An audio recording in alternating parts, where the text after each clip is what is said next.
أعوذ بالله من الشيطان الرجيم. بسم الله الرحمن الرحيم. والعصر إن الإنسان لفي خسر إلا الذين آمنوا وعملوا الصالحات وتواصوا بالحق وتواصوا بالصبر.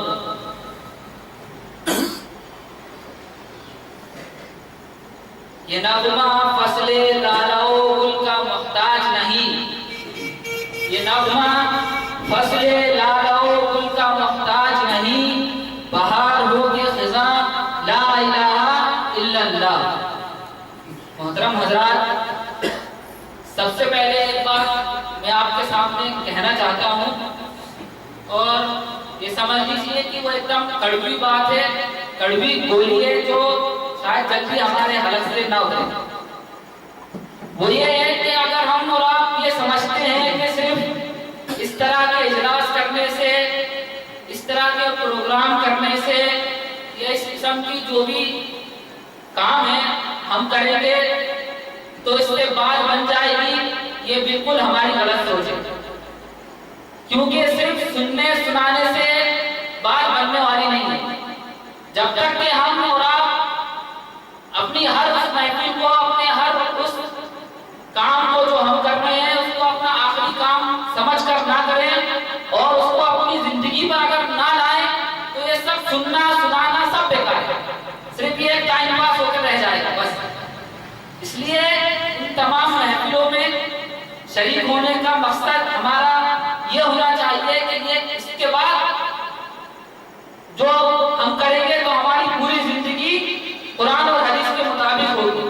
اب قرآن اور حدیث کے مطابق ہونے کے لیے یہ ضروری ہے کہ صرف ہم سننے پر سنی مسلمان بن کے نہ رہیں. جب تک کہ ہم خود اس قرآن کو نہیں پڑھیں گے تب تک کہ کچھ ہمارے مطلب فائدے کا نہیں ہوگا. تو ابھی جو میں نے آپ کے سامنے آیت تلاوت کی ہے، وہ جو سورت تلاوت کیا ہے وہ سورہ عصر ہے. بہت مختصر سورت ہے، لیکن اس سورت کے بارے میں ہم اور آپ اچھی طرح سے جانتے ہوں گے، اور اگر نہیں جانتے تو آج جان لیجئے کہ یہ سورت کو سمجھ لیجئے پورے قرآن مجید کا نچوڑ ہے. یہ پورے قرآن مجید کا خلاصہ ہے، جس کی وجہ سے امام شافعی نے رحمت اللہ علیہ نے فرمایا کہ اگر یہ قرآن کی بجائے اگر یہ سورت ہی نازل ہو جاتی تو یہ پورے قرآن پر کافی ہوگی. اب اس سورہ میں سورت کے اندر کیا کیا بتایا گیا ہے اس کی میں مختصر تشریح کروں گا، اس لیے کہ میرا وقت بھی مختصر ہے، ہماری آپ کی ہر کسی کی زندگی خود مختصر ہے. تو اللہ تعالیٰ نے پہلے فرمایا والعصر. یہاں پر اللہ تعالیٰ جو ہے زمانے کی قسم کھا رہا ہے کہ قسم ہے زمانے کی. یہاں پر ہمیں یہ معلوم رہنا چاہیے کہ زمانے کو برا بھلا نہیں کہنا چاہیے.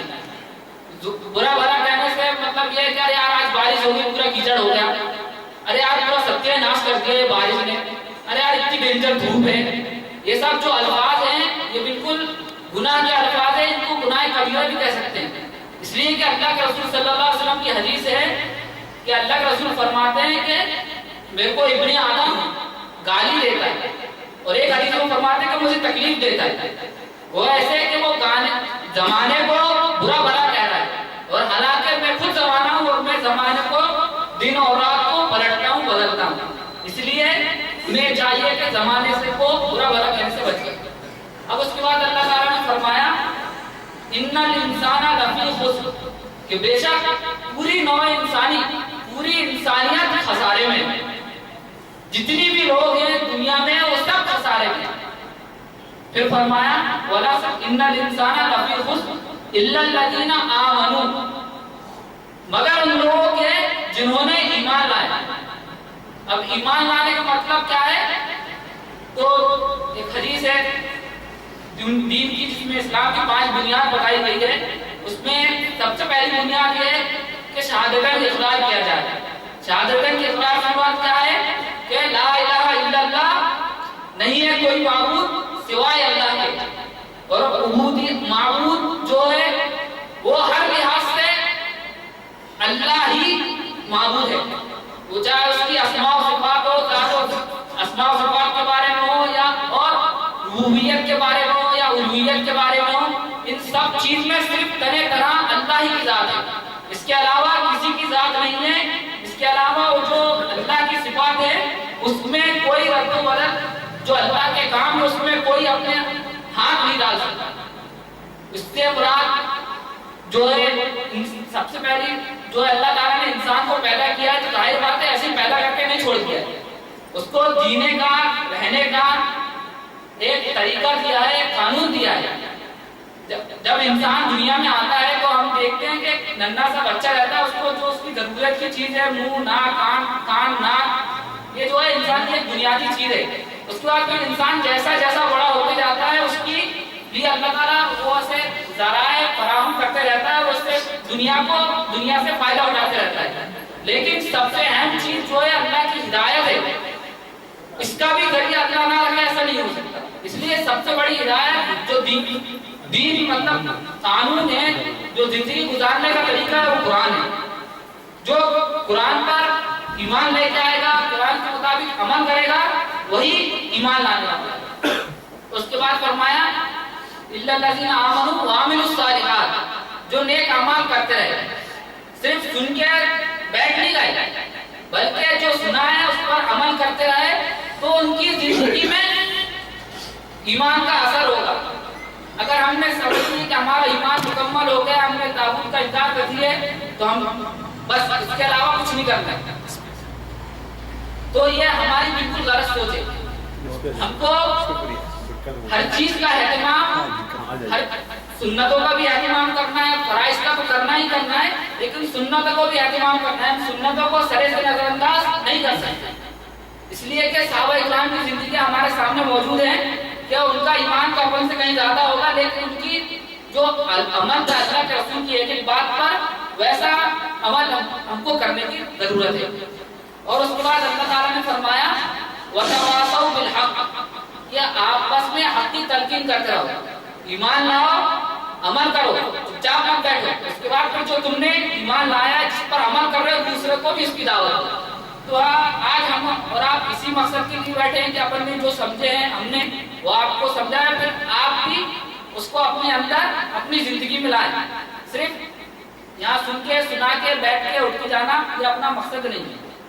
اور اس کے بعد اللہ تعالیٰ نے فرمایا کہ وَتَوَاصَوْا بِالصَّبْرِ، یہ بھی ایک بہت بڑی سمجھ لیجیے ایک حقیقت ہے کہ جس نے بھی ایمان لایا ہے عمل کیا ہے وہ اس کے سامنے آفات اور مصائب کا سامنا کرنا بہت مطلب وہ سمجھ لیجیے ضروری ہے، اس کو آفات مصائب اور مشکلات کا سامنا کرنا ہی پڑے گا۔ اس لیے کہ اللہ تعالیٰ نے خود فرمایا کہ ہم نے انسان کو اس لیے پیدا کیا کہ وہ آزمائے ان میں کون بہتر ہے کون بدتر ہے۔ جب تک کہ آزمائش نہیں ہوگی، جب تک کہ سنار اس کو کسوٹی میں کسے گا نہیں، تو پتہ کیسے چلے گا کہ یہ سونا ہے یا پیتل ہے، کھرا سونا ہے یا کھوٹا سونا ہے۔ اس لیے یہ جو آزمائش ہے یہ ہماری اپنی پہچان کرنے کے لیے آزمائش ہے۔ تو اللہ تعالیٰ سے دعا ہے کہ اللہ تبارک و تعالیٰ ہمیں دین کو صحیح طریقے سے سمجھنے کی، اس کو دوسروں تک پہنچانے کی اور اپنے اندر اس دین کو پوری طرح سے لانے کی توفیق بخشے۔ اور یا رب ہم مسلمان کو، ابھی دوسرے مسلمان کی بات کریں، یا رب ہم مسلمان کو وہ زندہ تمنا دے جو قلب کو گرماتے رہے اور روح کو تڑپاتے رہے۔ وآخر دعوانا الحمدللہ۔